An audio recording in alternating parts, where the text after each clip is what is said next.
Om Sai Ram. Sai Satcharitra, Chapter 43-44. Chapters 43 and 44 continue the story of Baba's passing away and also include the topics of preparation, Samadhi Mandir, breaking of the brick, 72 hours of Samadhi, jogs, Sanyaas, and Baba's nectar-like words. Previous preparation. It is the general practice amongst the Hindus that when a man is about to die, some good religious scripture is read out to him with the object that his mind should be withdrawn from worldly things and fixed in spiritual matters, so that his future progress should be natural and easy. Everybody knows that when King Parikshit was cursed by the son of Brahmin Rishi and was to die after a week, the great sage Sukadev expounded to him the famous Bhagavad Puran in that week. This practice is followed even now, and the Gita, Bhagavad, and other sacred books are read out to the dying persons. Baba, being an incarnation of God, needed no such help. But just to set an example to the people, he followed this practice. When he knew that he was to pass away soon, he asked one Mr. Vaze to read Ram Vijay to him. Mr. Vaze read the book once in a week. Then Baba asked him to read the same again day and night, and he finished the second reading in 3 days. Thus 11 days passed. Then again he read for 3 days and was exhausted. So Baba let him go and kept himself quiet. He abided in himself and was waiting for the last moment. 2 or 3 days earlier, Baba had stopped his morning going out and begging rounds and sat quietly in the masjid. He was conscious till the last and was advising the devotees not to lose heart. He let nobody know the exact time of his departure. Kaka Sahib Dikshit and Shriman Bhuti were dining daily with him in the masjid. That day, 15th October, after the Aarti, he asked them to go to their residence for dining. Still, a few of them like Lakshmi Bai Shinde, Bhagoji Shinde, Bayaji, Lakshman Bala Shimpi, and Nana Sahib Nimonkar remained there. Shama was sitting down on the steps. After giving ₹9 to Lakshmi Bai Shinde, Baba said that he did not feel well in the masjid and that he should be taken to the Dagadi, the stone wada of Bhuti, where he would be all right. While saying these last words, he leaned on Bayaji's body and breathed his last. Bhagoji noticed that his breathing had stopped, and he immediately told this to Nana Sahib Nimonkar, who was sitting near. Nana Sahib brought some water and poured it in Baba's mouth. It came out. Then he cried out loudly, "Oh Deva!" Baba seemed to open his eyes and say, "Ah," in a low tone. But it soon became evident that Baba had left his mortal body for good. The news of Baba's passing away spread like a wildfire in the village of Shirdi, and all people, men, women, and children ran to the masjid and began to mourn his loss in various ways. Some cried out loudly, some wallowed on, and some fell down senseless in the streets. Tears ran down from the eyes of all, and everyone was filled with sorrow. Some people started remembering the words of Sai Baba. Somebody said that Sai Baba told his devotees that in time to come, he would appear as a lad of 8 years. These were the words of a saint, and hence nobody should take doubt about them. Because in the Krishna avatar, Lord Vishnu performed this very deed. Krishna appeared before Devaki in person as a lad of 8 years who had bright complexion and who wielded weapons in his 4 arms. In that incarnation, Lord Krishna lightened the burden of the earth. At this incarnation, Sai Baba was for the uplift of his devotees. Then, where's the reason for doubt? The ways of the saints are really inscrutable.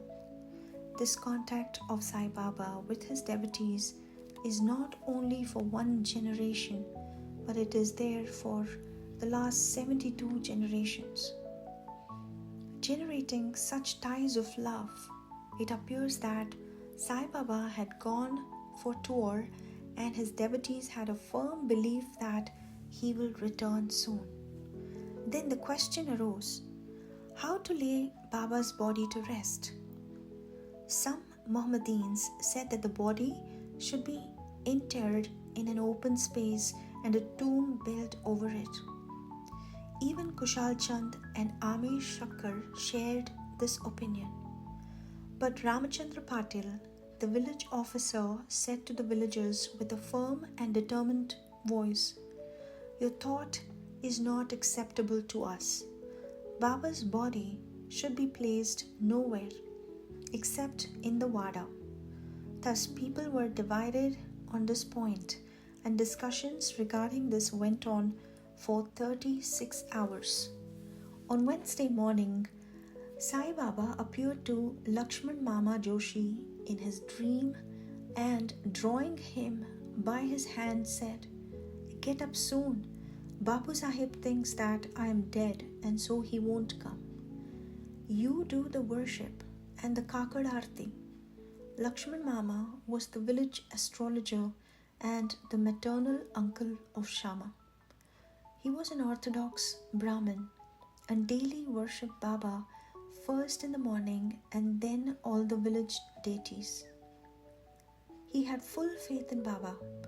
After the vision, he came with all the puja materials and, not minding the protests of the Maulvis, did the puja and the Kakad Aarti with all due formalities and went away. Then at noon, Bapu Sahib Jo came with all others and went through the noon Aarti ceremony as usual. After paying due respect to Baba's words, the people decided to place his holy body in the Wada and started digging the central portion there. In the evening of Tuesday, the sub-inspector came from Rahata and others turned up from other places, and they all agreed to the proposal. Next morning, Amir Bhai came from Mumbai and the Mamlatdar from Kopargaon. The people seemed divided in their opinion. Some insisted on interring his body in the open field. The Mamlatdar therefore took a general plebiscite and found that the proposal to use the Wada secured double the number of votes. He, however, wanted to refer the matter to the collector, and Kaka Sahib Dikshit got himself ready to go to Ahmednagar. In the meanwhile, by Baba's inspiration, there was a change in the opinion of the other people, and all people unanimously voted for the proposal. On Wednesday evening, Baba's body was taken in procession and brought to the Wada and was interred there with due formalities in the Garbha, that is the central portion reserved for Muralidhar. In fact, Baba became the Muralidhar and Wada became a temple and a holy shrine where so many devotees since then have been going to find rest and peace. All the obsequies of Baba were duly performed by Bala Sahib Bhate and Upasani, a great devotee of Baba. It may be noted here that, as observed by Professor Narke, Baba's body did not get stiff, though it was exposed for 36 hours, and that all limbs were elastic and that his kafni could be taken out without being torn into pieces. Breaking of the brick. Some days before Baba's departure, there occurred an ominous sign foreboding the event. There was in the masjid an old brick on which Baba rested his hand and sat.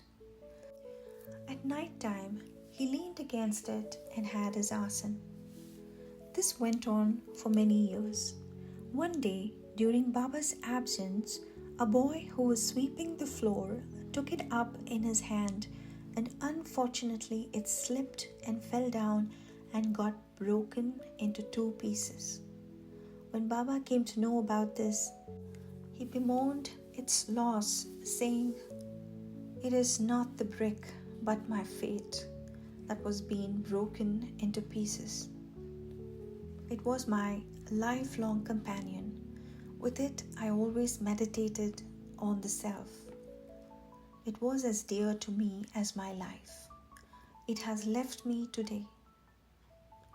Some may raise here a question: why should Baba express his sorrow for such an inanimate thing as a brick? To this, Himmat Pant replies that saints incarnate in this world with the express mission of saving poor helpless people, and when they embody themselves and act with the people, they act like them. That is, outwardly they laugh, play, cry like all other people, but inwardly they are wide awake to their duties and mission. 72 hours Samadhi. 32 years before this, that is in 1886 AD, Baba made an attempt to cross the borderline. On a Margashirsha Purnima, Baba suffered from a severe attack of asthma. To get rid of it, Baba decided to take his prana high up and go into Samadhi. He said to Bhagat Mahalsapati, "Protect my body for 3 days. If I return, it will be all right. If I don't, bury my body in that open land," pointing to it, "and fix 2 flags here as a mark." After saying this, Baba fell down at about 10 p.m. His breathing stopped as well as his pulse. It seemed as if his prana left the body. All the people, including the villagers, came there and wanted to hold an inquest and bury the body in place, pointed by Baba. But Mahalsapati prevented this. With Baba's body in his lap, he sat full 3 days guarding it. After 3 days passed, Baba showed signs of life at 3 a.m. His breathing commenced. The abdomen began to move. His eyes opened, and stretching his limbs, Baba returned to consciousness again. From this and other accounts, let the readers consider whether Sai Baba was a 3.5 cubits body that he occupied for some years and that he left thereafter, or he was the self inside.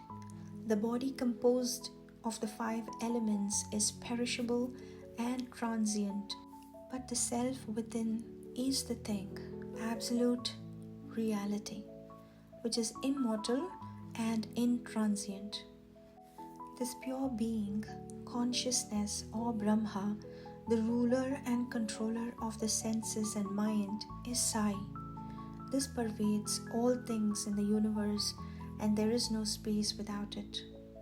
For fulfilling his mission, he assumed the body, and after it was fulfilled, he threw away the body, the finite aspect, and assumed his infinite aspect. Sai ever lives, as also the previous incarnation of God Dattatreya, Sri Narasimha Saraswati of Gangapur. His passing away is only an outward aspect, but in reality, he pervades all animate and inanimate things. and is their inner controller and ruler. This can be and is even now experienced by many who surrender themselves completely to Him and worship Him with wholehearted devotion. Though it is not possible for us to see Baba's form now onwards, but if we go to Shirdi, we shall find his beautiful, lifelike portrait adorning the masjid. This has been drawn by Shamarao Jaikar, a famous artist and well-known devotee of Baba. To an imaginative and devout spectator, this portrait can give even today the satisfaction of taking Baba's darshan. Though Baba has no gross body now, he lives there and everywhere and will affect the welfare of the devotees even now, as he was doing before when he was embodied. Saints like Baba never die. Though they look like men, they are in reality God Himself. Bapu Sahib Jog's Sanyaas. Hemant Pant closes this chapter with the account of Jog's Sanyaas. Sakaram Hari alias Bapu Sahib Jog was the uncle of the famous Varkari Vishnu Bua Jog of Pune. He had no children. After his retirement from government services, he was a supervisor in the PWD department in 1909 AD. He came and lived in Shirdi with his wife. Both husband and wife loved Baba and spent all their time in worshipping and serving Baba. After Megha's death, Bapu Sahib daily did the Aarti ceremony in the masjid and Chowdi till Baba's Mahasamadhi. He was also entrusted with the work of reading and explaining Jnaneshwari and Ekanathi Bhagavad in Sate's Vada to the audience. After serving for many years, Jog asked Baba, "I have served you so long. My mind is not yet calm and composed. How is it that my contact with saints has not improved me? When will you bless me?" Hearing the Bhakta's prayer, Baba replied, "In due time your bad actions will be destroyed, your merits and demerits will be reduced to ashes, and I shall consider you blessed. When you will renounce all attachments, conquer lust and sense of taste, and getting rid of all the impediments, serve God wholeheartedly and resort to the begging bowl." After some time, Baba's words came true. His wife predeceased him, and as he had no other attachment, he became free and accepted sannyas before his death and realized the goal of his life. Baba's nectar-like words. The kind and merciful Sai Baba said many a time the following sweet words in the masjid. "He who loves me most always sees me. The whole world is desolate to him without me. He who tells no stories but mine, he ceaselessly meditates upon me and always chants to me and ever remembers me. I shall repay his debt by giving him salvation. I am dependent on him who thinks and hungers after me, and who does not eat anything without first offering it to me. He who thus comes to me becomes one with me, just as a river gets to the sea and becomes merged with it. So leaving out pride and egoism, and then no trace of them, you should remember yourself to me, who is seated in your heart." Who is this me? Sai Baba expounded many a time who this me or I is. This said, you need not go far in search of me. Barring your name and form, there exists in you as well as in all beings a sense of being or consciousness of existence. That is myself. Knowing this, you see me inside yourself as well as in the other beings. If you practice this, you will realize all pervasiveness and thus attain oneness with me. Himmat Pant therefore requests the reader humbly and lovingly that they should love and respect all God's saints and devotees. Has not Baba often said, "He who carps and cavils at others pierces me in the heart and injures me, but he that suffers and endures pleases me the most." Baba thus pervades all beings and creatures and besets them on all sides. He likes nothing but love to all beings. Such nectar, pure, auspicious ambrosia, always flowed from Baba's lips. He therefore concludes, those who lovingly sing Baba's fame and those who hear the same with devotion, both become one with Sai. Bow to Sri Sai, peace be to all.